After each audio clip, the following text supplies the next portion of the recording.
panique un matin, hein? Oh, play! Bienvenue tout le monde à l'émission On s'investit de ce 15 mars, une journée qui va être oubliée, particulièrement au Japon, où on est rendu, dans notre jargon à nous, en bear market. Vous savez, c'est quoi la définition? 20 de baisse par rapport au sommet, bien, on se retrouve en marché baissier. C'est ce qu'on retrouve au Japon. On n'est pas rendu là encore sur les marchés nord-américains ou européens, mais si ça continue, on va l'être, ce sera pas long. Avec des pertes de 3,3 sur le DAX allemand. Marquez que c'est en train, ça tend à s'améliorer un petit peu. Peut-être que les gens commencent à se rassurer tranquillement, lentement, mais sûrement. Mais sauf que ce matin, là, c'était tellement paniqué.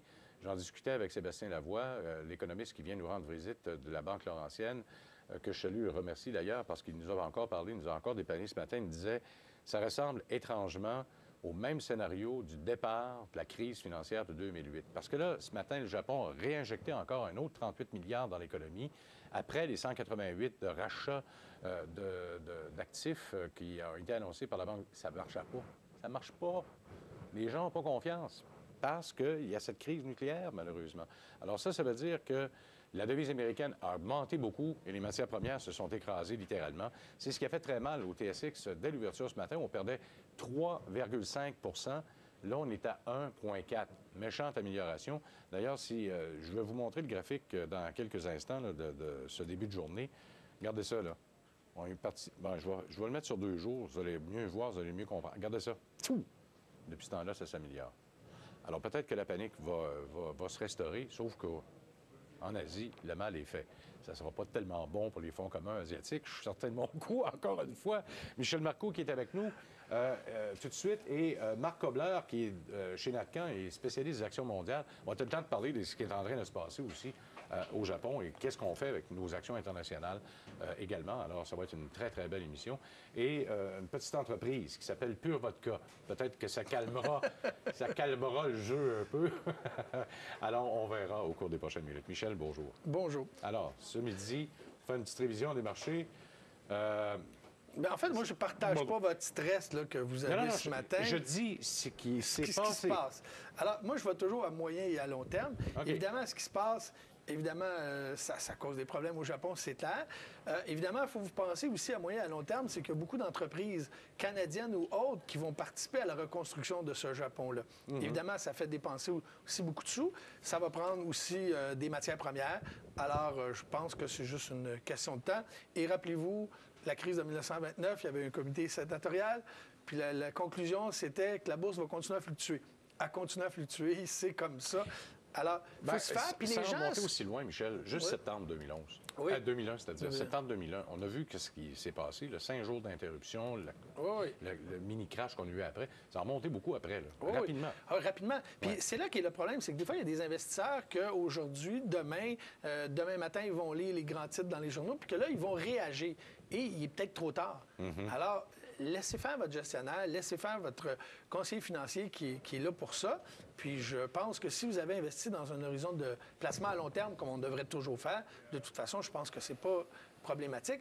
Mais ce qui se passe là, oui, c'est grave. On ne peut pas minimiser cet effet-là, mais je pense que le marché l'anticipe aussi beaucoup. Alors maintenant, la semaine passée, bien évidemment, ça n'a pas été une très bonne semaine.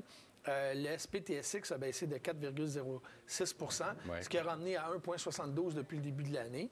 Alors, on voit que ça peut bouger vite et rapidement, mais c'est aussi à la hausse et aussi à la baisse des fois. Dow Jones qui a baissé de moins 0,92 en hausse de 4,65. S&P en baisse de moins 1,121 pour une hausse totale de 4,14, depuis le début de l'année. Nasdaq baisse de 2,48, hausse de 2,36 depuis le début de l'année. Et notre Shanghai Composite, qui a seulement baissé la semaine passée de moins 0,29 pour un total de 4,48 au total. C'est drôle. J'ai crié contre l'indice de Shanghai depuis le début de l'année. Vrai ou faux ensemble? Puis depuis 3 semaines, il est tellement résilient par rapport à ce qui se passe au reste de l'Asie. Des fois, Mais ce genre de situation-là, qui est une catastrophe humaine terrible, c'est aussi des opportunités incroyables pour les entreprises. Il ne faut pas oublier ça, il faut leur construire ce Japon-là. Alors évidemment, la Chine, qui n'est pas tellement loin, risque d'en profiter aussi. Puis pensez aux grandes compagnies d'ingénierie qu'on a ici, les grandes compagnies, les matières premières. Évidemment, ça va en prendre des matières premières pour reconstruire. Alors à court terme, c'est terrible. Humainement, c'est terrible. mais à moyen et à long terme, pour beaucoup d'entreprises, ce pas des nouvelles qui sont toujours négatives.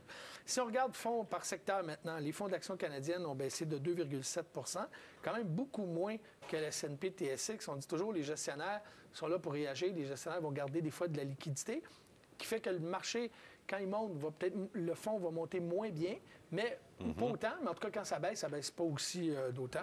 Fonds d'obligation en hausse de 0,2 Fonds d'action américaine en baisse de moins 0,9 Fonds d'action international en baisse de moins 1,6 Fonds équilibré, moins 1,7 Fonds de petite capitalisation, c'est moins 4,2 de la baisse la semaine passée, une perte importante. Fonds d'action canadienne revenu, nos fonds de dividendes à moins 2,4 Fonds de ressources naturelles, moins 6,1 c'est quand même beaucoup.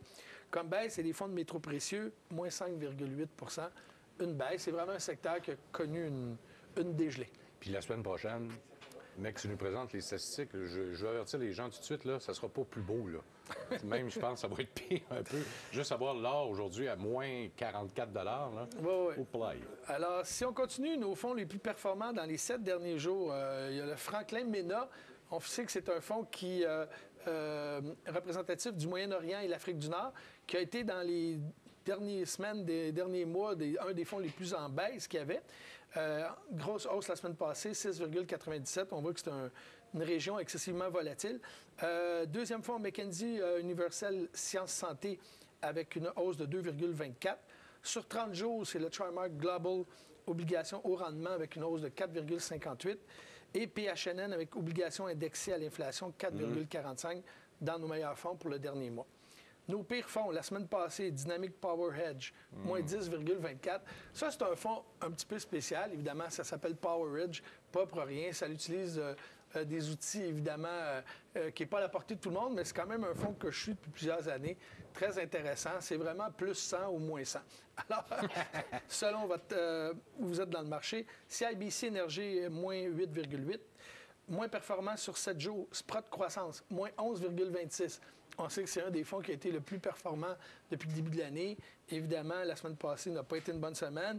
Et le Mackenzie Universel Afrique et Moyen-Orient, qui est comme le Franklin MENA finalement, mais qui a fait moins 10,55. Alors, il n'y a rien à comprendre. Deux fonds dans le même secteur, un plus 6, presque plus 7 et l'autre moins 10. Maintenant, dans les nouvelles... C'est ça qu'on dit, une question de gestionnaire, peut-être? En fait, il ne devait sûrement pas à les mêmes positions. Ça, c'est clair. L'or, bien, on en a parlé un petit peu tantôt. Il était à 1387, une baisse importante depuis la semaine passée. Le marché, 13 619 à la fermeture hier, ce qui est quand même une baisse de 9,9 par rapport au sommet de mai 2008 à 15 128. Oui, puis là, on est rendu à 13 454, donc on a franchi la barre des 10 Là, on est en correction. C'est ça. Puis il y a beaucoup de gens, on a vu la semaine passée, il y en a quand même qui parlaient d'une petite correction de 10 bien, on est peut-être dedans. Un petit rappel, beaucoup de clients appellent encore, ils cherchent leur relevé. Faut pas trop chercher. Les fiduciaires ont jusqu'au 31 mars, la dernière journée, pour vous envoyer vos relevés. Alors, si vous ne les avez pas reçus, c'est pas qu'ils n'ont pas envoyé. C'est effectivement parce qu'ils n'ont pas envoyé, pas parce qu'ils sont perdus. Puis je vous dirais que pour la plupart des familles de fonds, vous pouvez aller directement sur la famille de fonds, vous ouvrir un compte et aller extraire ce genre de données-là ou vous imprimer directement un duplicata. Alors, très intéressant. C'est plus rapide et mieux que la poste. Natcan, REA, on a parlé la semaine passée que la Banque nationale avait ouvert leur fonds REA et ils acceptent des nouvelles contributions jusqu'au 25 mars. Évidemment, ils ne savent jamais d'avance s'ils vont réouvrir, quand et tout ça. Alors, je vous dirais que les gens qui ont envie d'investir dans ce genre de produit-là, qui donne une déduction fiscale de 100 au lieu de 150 comme les autres années, bien, dépêchez-vous. En fait, la nouvelle de la semaine, M. Bill Gross, qui est le gestionnaire de PIMCO, on en a déjà parlé ici, qui est la plus grosse compagnie de fonds qui gère des obligations aux États-Unis. Il y a un fonds qui gère, lui, qui est de 250 milliards, a annoncé au début de la semaine que lui, il n'avait plus aucune obligation du gouvernement américain dans ses portefeuilles. Alors, c'est quand même assez spécial parce qu'on regarde ce que le marché fait actuellement. Mais c'est un monsieur aussi qui a beaucoup, évidemment, de gestionnaires qui suit. Alors, ce matin, on me disait que peut-être que sa stratégie, c'est justement de dire ce qu'il fait puis se repositionner parce que les gens réagissent après que lui a des fois bougé. Alors, est-ce que c'est un attrape ou... enfin, à suivre. La Scotia, on sait qu'ils ont acheté Patrimoine Dundee. L'acquisition est maintenant faite, ce qui veut dire que maintenant, la Banque Scotia gère 55 milliards d'actifs sous gestion, ce qui la place dans la 5e famille, la plus grosse famille de fonds ici au Canada actuellement. Alors, on a vu que les banques, depuis une dizaine d'années, ont acquis à peu près tout ce qui bougeait sur le marché. Alors, on continue, c'est une consolidation. Et malheureusement, je pense qu'on s'en va dans ce secteur-là encore, comme le système bancaire, un oligopole. Malheureusement.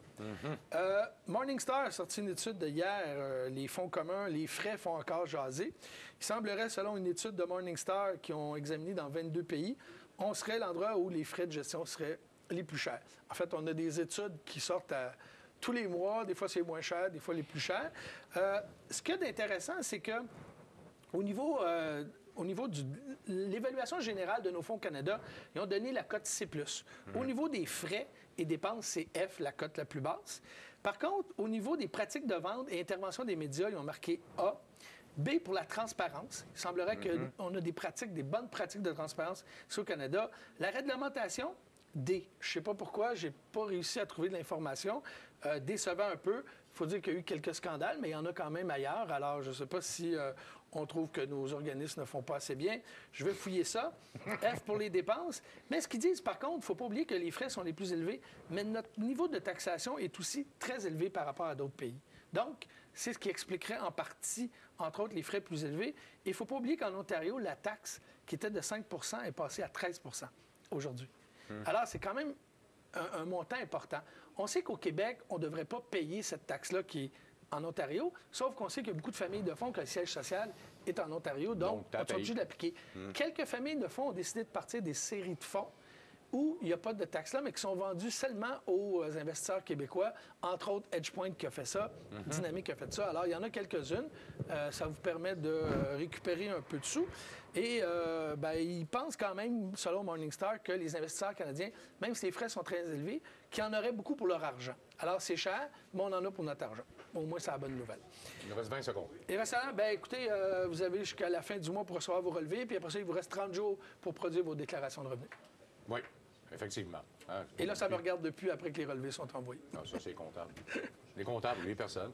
Oui, oui. Mais de toute façon, même si vous n'avez pas eu votre relevé, il vous a donné un reçu, de toute façon, la personne. Ça ne dit pas toujours. Non, c'est pas un reçu officiel là, au fait d'impôt, mais vous l'avez. Vous savez combien vous avez mis dedans. Dites-le à votre comptable, puis de toute façon, c'est envoyé électronique. Je ne comprends pas pourquoi. C'est pas de panique. Mais les gens courent après ça. Pas de panique. On va revenir dans